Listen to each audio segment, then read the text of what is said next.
लखनऊ में बीजेपी की बैठक खत्म। डिप्टी सीएम ब्रजेश पाठक के आवास पर हुई बैठक के बाद लंच और मैंगो पार्टी का आयोजन। सीएम योगी आदित्यनाथ भी आयोजन में हुए शामिल।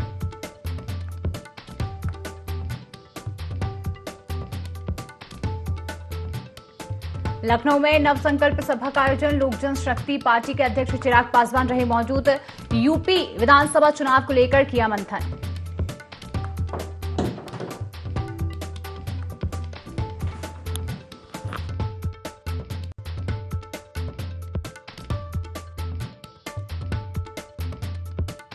सड़क हादसा, छोटा हाथी और बाइक की जोरदार टक्कर। हादसे में 2 लोगों की मौके पर मौत।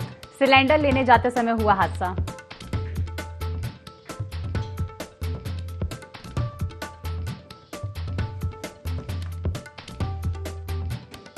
और लखनऊ में आम आदमी पार्टी कार्यालय के बाहर विवादित पोस्टर लगा। चंदा चोर पार्टी लिखकर लगाया गया बैनर पोस्टर सामने आने के बाद राजनीतिक हलचल तेज।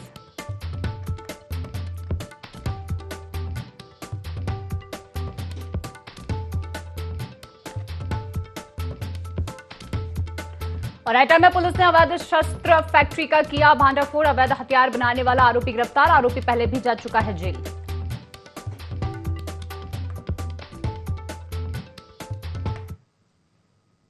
नमस्कार, IND 24 में आपका स्वागत है। मैं हूं आपके साथ शिवा। शुरुआत करेंगे इस बुलेटिन की, जहां लखनऊ में डिप्टी सीएम ब्रजेश पाठक के आवास पर बीजेपी की अहम बैठक खत्म हुई। जहां बीजेपी राष्ट्रीय अध्यक्ष नितिन नवीन पहली बार ब्रजेश पाठक के आवास पहुंचे थे। ब्रजेश पाठक के आवास पर लंच और मैंगो पार्टी का आयोजन किया गया, जहां लंच और मैंगो पार्टी के जरिए उत्तर प्रदेश की सियासी चर्चा अब लगातार देखने को मिल रही है। सीएम योगी, केशव मौर्य और नितिन नवीन और BL संतोष इस बैठक में शामिल हुए, जहां आम की दावत में जुटे बीजेपी के दिग्गज नेता और बीजेपी अध्यक्ष संग मुख्यमंत्री योगी आदित्यनाथ भी मुस्कुराते हुए नजर आए।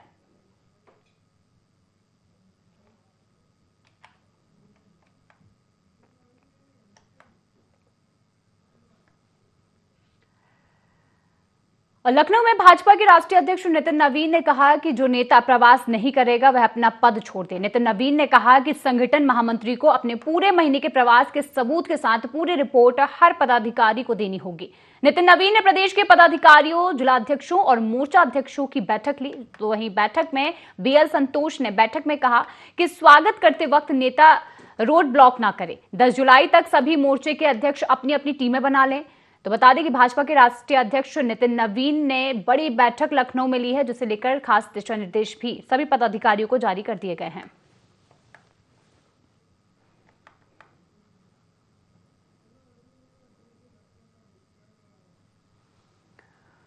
और हापुड़ से बड़ी खबर, जहां गढ़मुक्तेश्वर हत्याकांड में पुलिस को बड़ी सफलता हासिल हुई है। मोहसिन हत्याकांड के 3 आरोपी गिरफ्तार किए गए, जहां वारदात में इस्तेमाल कार समेत अहम साक्ष्य बरामद किए गए हैं। बता दें कि बिस्मिल्ला होटल पर हत्या की वारदात को अंजाम दिया गया था।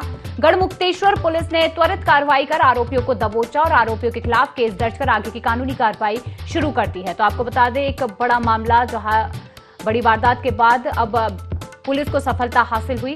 बिस्मिल्ला होटल पर हत्या की वारदात को अंजाम दिया गया था, जहां आरोपियों की गिरफ्तारी की जा चुकी है। गढ़मुक्तेश्वर पुलिस ने त्वरित कार्रवाई कर आरोपियों को धर दबोचा। आरोपियों के खिलाफ अब केस दर्ज किया गया है, साथ ही साथ आगे की कानूनी कार्रवाई जारी है।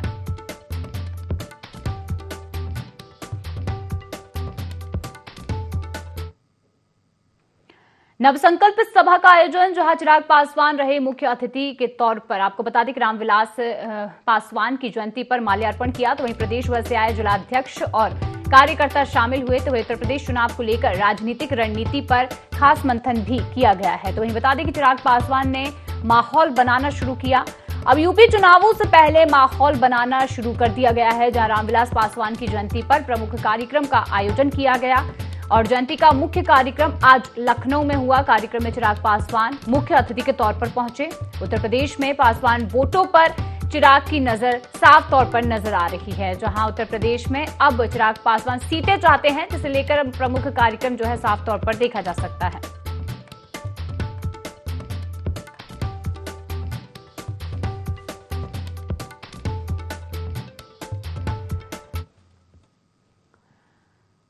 और हापुड़ में मानसून की पहली तेज बारिश ने नगरपालिका और प्रशासनिक तैयारियों की पोल खोल दी। कुछ घंटों की बारिश के बाद ही गढ़ रोड पर भारी जलभराव देखने को मिला, जिससे आम लोगों को आवागमन में भारी परेशानियों का सामना भी करना पड़ा।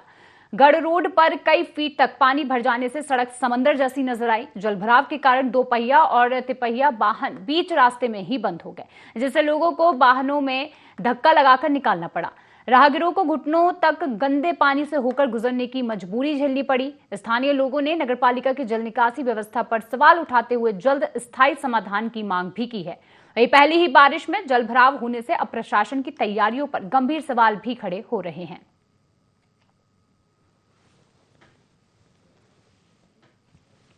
बहुत दिक्कत होती है यहाँ। जरा सी बारिश में ही 10-15 मिनट की बारिश में ही बहुत पानी भर जाता है। आप देख भी रहे हो, वाहन बंद हो रहे हैं। इधर घुटनों तक पानी बन रहा है। नाला भी बना है पर फिर भी पानी भर रहा है। नाला बना है फिर भी काम नहीं हुआ, फिर भी उसमें जगह ही ना है पानी निकलने की। पानी निकलेगा कहाँ को? नाला ऊंचा बना दिया है, सड़क नीचे हो गई है, इसलिए पानी भर रहा है। अरे पानी काफ़ी सालों से भर रहा है, लगभग 6 महीने 1.5 साल से पानी भर ही रहा है बहुत। और खबर कुशीनगर से, जहां तमकुहीराज क्षेत्र के पकड़ीहार पूरब पट्टी टोला राजनगर के पास भगवानपुर रजवाहा मुख्य नहर टूटने से कई गांवों में हड़कंप मच गया। तेज बहाव के चलते सैकड़ों एकड़ धान की फसल जलमग्न हो गई और किसानों को भारी नुकसान की आशंका भी जताई जा रही है। जहां नहर विभाग का ये कहना है कि पानी रोक दिया गया है और मरम्मत दल मौके पर भेज दिया गया है। तो कुशीनगर में लगातार नहर टूटने के बाद नहर विभाग मरम्मत में जुटा हुआ है। मुख्य नहर टूटने से खेतों में तबाही देखने को मिली।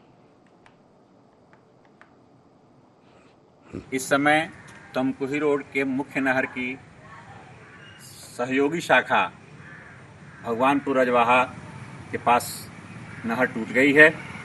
सैकड़ों एकड़ फसल जलमग्न हो गई है। यहाँ उपस्थित कुछ लोगों से यह जानने का प्रयास करता हूँ कि इस नहर के टूटने के बाद उनके फसल पर इसका क्या प्रभाव होगा। जो नहर टूटी है, इससे आप लोगों को क्या नुकसान होगा?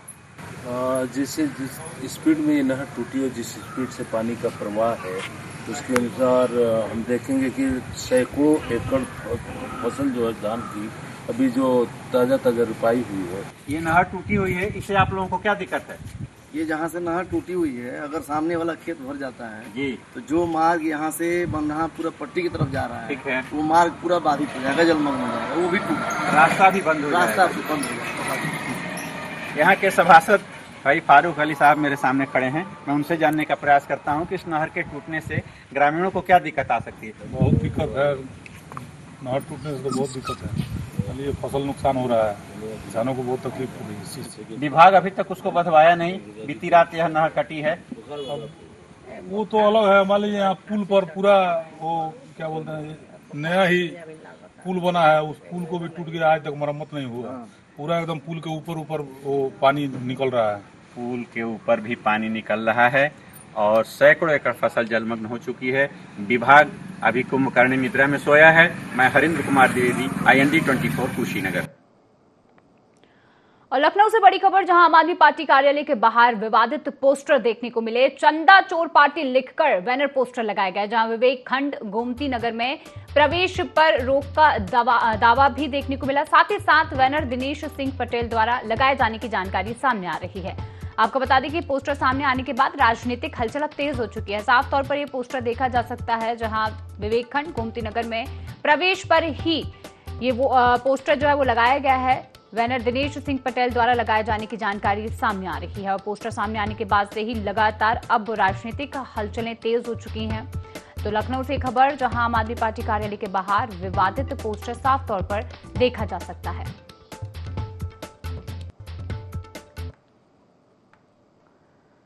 और बीजेपी राष्ट्रीय अध्यक्ष नितिन नवीन की मुलाकात के बाद बयान सामने आया, जहां मंत्री संजय निषाद ने मीडिया से खास बातचीत की और बैठक के बाद राजनीतिक चर्चाओं पर अपना रिएक्शन भी दिया है। लखनऊ में संगठनात्मक मुद्दों पर खास चर्चा हुई, जहां मुलाकात के बाद बयान को लेकर अब सियासी हलचल बढ़ चुकी है। तो आपको बता दें कि मंत्री संजय निषाद ने मीडिया से खास बातचीत की, जहां नितिन नवीन से मुलाकात के बाद उन्होंने अपना ये बयान दिया है, मीडिया से खास बातचीत की है, उसके बाद ये बयान दिया। साथ ही साथ अब उनके बयान सामने आने के बाद हलचल तेज हो चुकी है।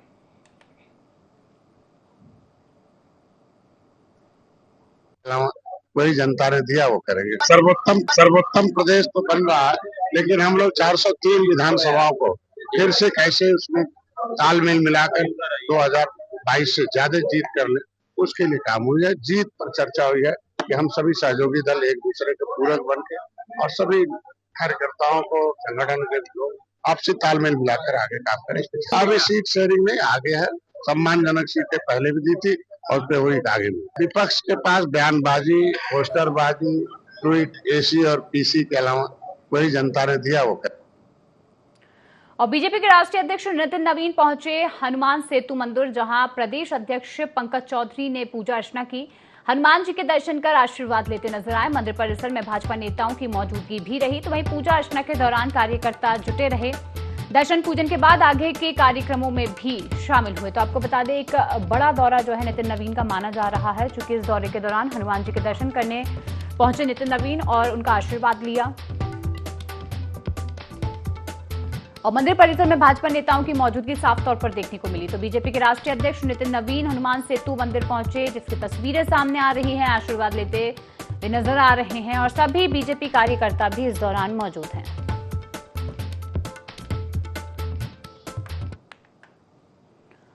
और बदायूं से बड़ी खबर, जहां बदायूं में भीषण सड़क हादसा हुआ। बता दें, छोटा हाथी और बाइक की जोरदार टक्कर देखने को मिली। इस हादसे में 2 लोगों की मौके पर ही मौत हुई, जहां सिलेंडर लेने जाते समय बड़ा हादसा हुआ।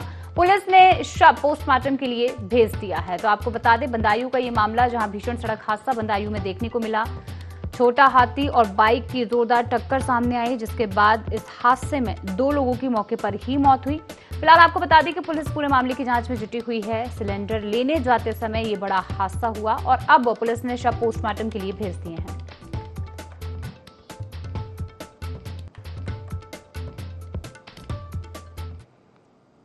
हापुड़ से, जहां पुलिस को बड़ी सफलता हाथ लगी। साइबर ठगी की 7,92,000 की रकम वापस कराई गई, जहां गैस बिल अपडेट के नाम पर ठगी को अंजाम दिया गया था। फर्जी लिंक पर क्लिक करते ही खाते से रकम उड़ गई थी, जहां साइबर थाना पुलिस ने तुरंत खाते फ्रीज कराए और त्वरित कार्रवाई से पीड़िता को 100% रकम वापस दिला दी गई है। पुलिस लगातार अपील कर रही है, जहां अनजान लिंक पर क्लिक न करने को लेकर लगातार लोगों से अपील भी की जा रही है।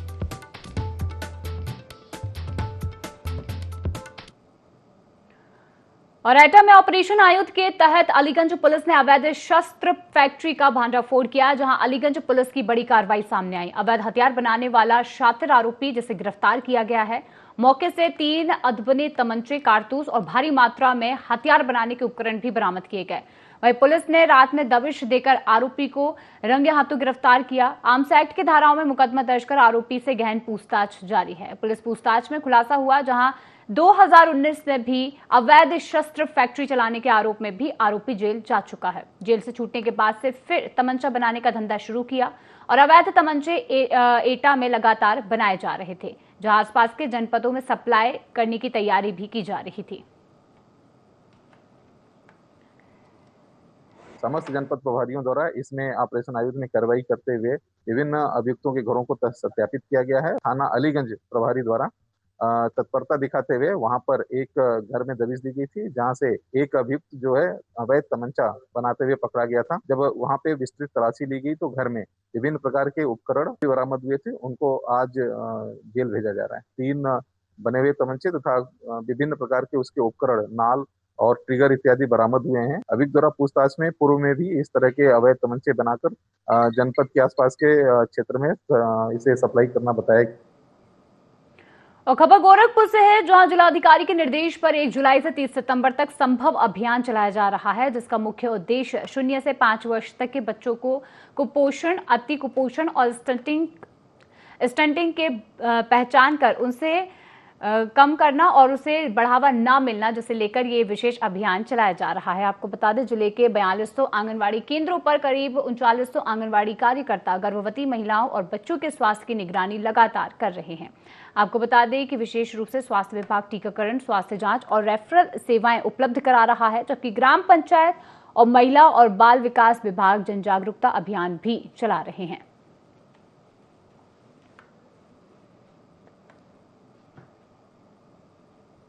संभव अभियान में इस बार स्वास्थ्य विभाग के ICDS के साथ साथ स्वास्थ्य विभाग और पंचायती राज की भी बहुत ही अहम भूमिका रखी गई है। इसमें माह जुलाई से ये 1 जुलाई से शुरू हुआ है और ये सितंबर तक चलेगा। उसके बाद अक्टूबर में इसकी मॉनिटरिंग होगी। इस पूरे अभियान के दौरान हम हर स्टेप पे बच्चों का बहुत केयर रखेंगे, बहुत सावधानी पूर्वक गर्भवती धात्रियों का पोषण संवर्धन सुनिश्चित करेंगे। तो ये 3 विभागों का एक सम्मिलित प्रयास है और कोशिश रहेगी कि संभव अभियान सभी आंगनबाड़ी केंद्रों पर बहुत सफलतापूर्वक चले। और इसके लिए जिलाधिकारी महोदय की अध्यक्षता में 29 जून को ही एक जिला स्तरीय बैठक हुई थी, जिसमें कन्वर्जेंस डिपार्टमेंट के सारे अधिकारी थे और हम लोगों ने एक रणनीति बनाई है कि जनपद गोरखपुर में संभव अभियान सफल हो और जिलाधिकारी महोदय के जो संदेश हैं वो सब तक पहुंचे। मुख्य विकास अधिकारी महोदय का भी कहना है कि संभव अभियान में जो विभिन्न विभागों का दायित्व है वो पूरी तरीके से सुनिश्चित करके पूरे जनपद का पोषण।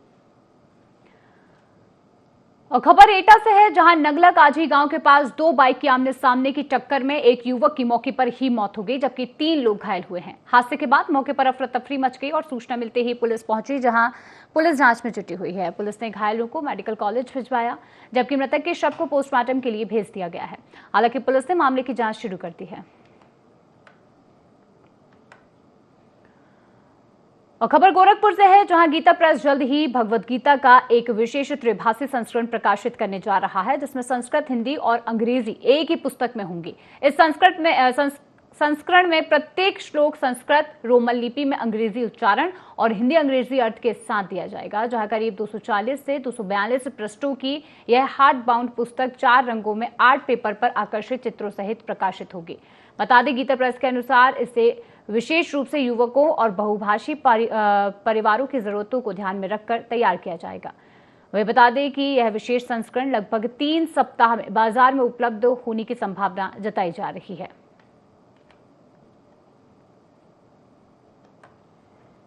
तीन भाषाओं में एक साथ, यानी संस्कृत का मूल श्लोक रहेगा उसमें देवनागरी लिपि में, उसके उस श्लोक का अक्षरशः अनुवाद रहेगा, उसी श्लोक का हिंदी में अनुवाद रहेगा, फिर अंग्रेजी में अनुवाद रहेगा। ये 4 रंग में छापी जा रही है। पूरी पुस्तक आर्ट पेपर पर रहेगी और ये आज के युवा पीढ़ी को देखकर, युवा वर्गों को ध्यान में रखकर विशेष रूप से प्रकाशित की जा रही है। ऐसी पुस्तक अभी गीता प्रेस से पहली बार प्रकाशित हो रही है।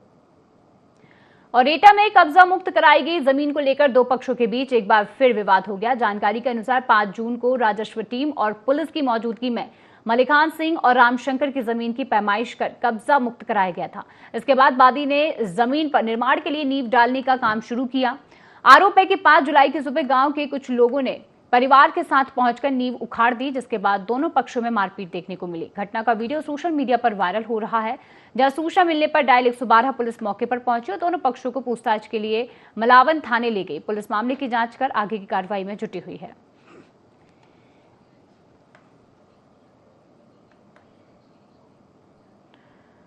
और कुशीनगर के तरैया सुजान थाना क्षेत्र के बेदूपार में ग्राम प्रधान की पत्नी का शव घर के बाथरूम में संदिग्ध परिस्थितियों में जली हुई अवस्था में मिलने से सनसनी फैल गई।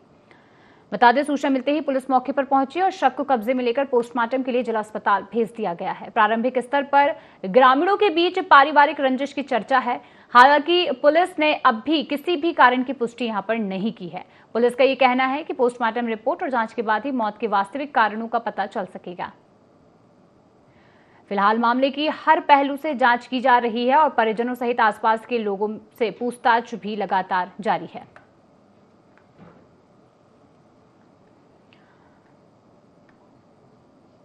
और बीजेपी के राष्ट्रीय अध्यक्ष नितिन नवीन का दौरा, लखनऊ का दौरा काफी अहम माना जा रहा है, जहां बीजेपी के राष्ट्रीय अध्यक्ष ने चाय का स्वाद लिया। वरिष्ठ भाजपा पदाधिकारी भी साथ में मौजूद रहे, जहां शर्मा चाय की दुकान पर रौनक नजर आई।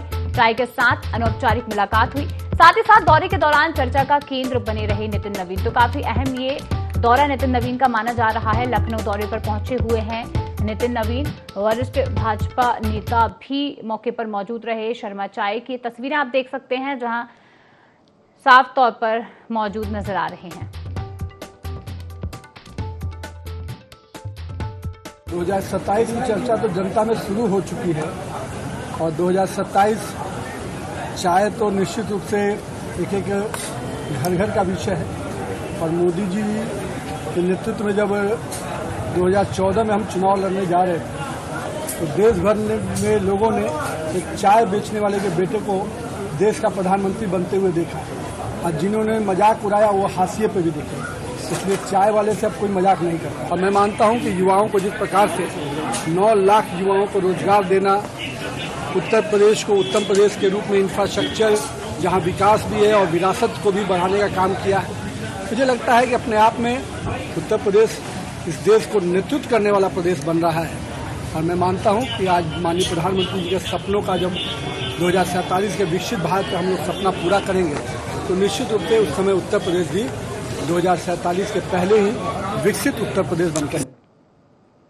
और भारतीय जनता पार्टी के राष्ट्रीय अध्यक्ष नितिन नवीन ने लखनऊ में पार्टी के पूर्व प्रदेश अध्यक्षों के साथ चाय पर चर्चा की। इस दौरान उन्होंने उत्तर प्रदेश के मौजूदा राजनीतिक हालात और संगठन की गतिविधियों को लेकर फीडबैक भी लिया।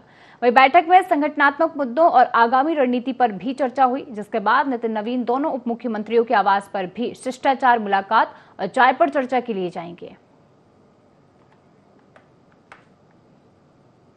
चुनाव है 2027 और 2017 से भी बड़ी जीत का लक्ष्य लेकर हम लोग आगे बढ़ रहे हैं। अब सपने देखने का अधिकार सबको है, लेकिन हम सब लोग अपने कामकाज का पूरा लेखा जोखा लेकर पूरी भारतीय जनता पार्टी पूरी ताकत के साथ हम जो काम हमारी सरकार ने 9 वर्षों में किए हैं और 12 वर्षों में केंद्र सरकार ने काम किए हैं, वो सारा लेखा जोखा रिपोर्ट कार्ड लेकर जनता के बीच में जा रहे हैं। और एटा पहुंचे भाजपा के नवनियुक्त ब्रज क्षेत्र अध्यक्ष पूरनलाल लोधी का भव्य स्वागत किया गया, जहां जनपद में प्रथम आगमन पर मारहरा विधायक वीरेंद्र लोधी के नेतृत्व में कार्यकर्ताओं ने फूल मालाओं से उनका जोरदार अभिनंदन किया। इस दौरान पूरनलाल लोधी ने संगठन को बूथ स्तर तक मजबूत करने का आह्वान करते हुए कहा कि भाजपा आगामी चुनावों में बड़ी जीत दर्ज करेगी। उन्होंने कार्यकर्ताओं से केंद्र और राज्य सरकार की जनकल्याणकारी योजनाओं को घर घर तक पहुंचाने और संगठन को अधिक सक्रिय बनाने का आग्रह भी किया। एटा में हुए शक्ति प्रदर्शन को आगामी चुनावी तैयारियों के संकेत के रूप में देखा जा रहा है।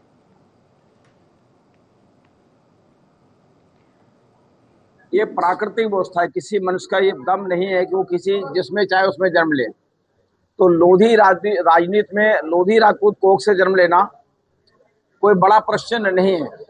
किसी कोख से जन्म लेकर हमें मनुष्यता कैसे आए, हमें राष्ट्रभाव कैसे आए, हमें सद्भाव कैसे आए, हम अगड़ों पिछड़ों और दलितों को साथ लेकर त्रिमणी को कैसे चलें, इन सारी बातों के लिए मनुष्य का जन्म है।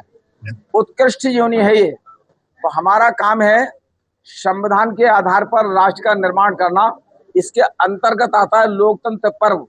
लोकतंत्र पर्व के लिए भारतीय जनता पार्टी लीड करना चाहती है। इस निमित्त से ब्रज क्षेत्र में भी भारतीय जनता पार्टी अध्यक्ष नियुक्त किया गया।